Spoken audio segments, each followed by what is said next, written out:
خب افزون ما زد زامبولی ما حال که پر نمیشه درسته؟ زامبولی زامبولی اول پر کنیم.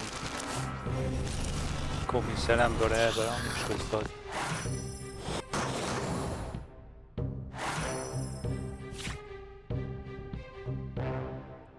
خب اوکی شد الان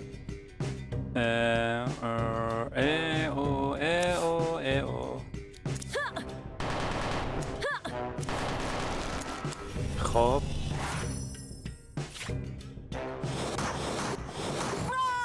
افزون مرده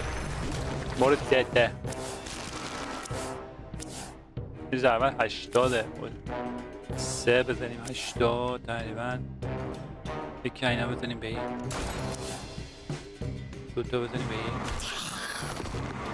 یکی هم بزنیم به این آها دوانه دومش دو بره که دارم برات. که نمید بکشه درسته؟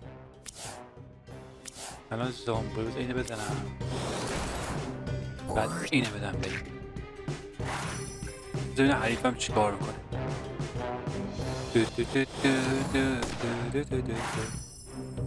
بکنم بعد شکست خوردم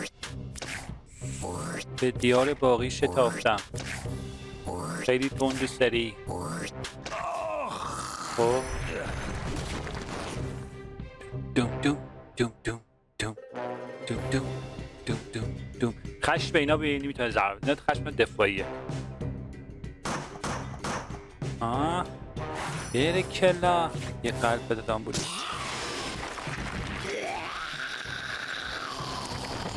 یا آورش رو بکش خب تسلیم شد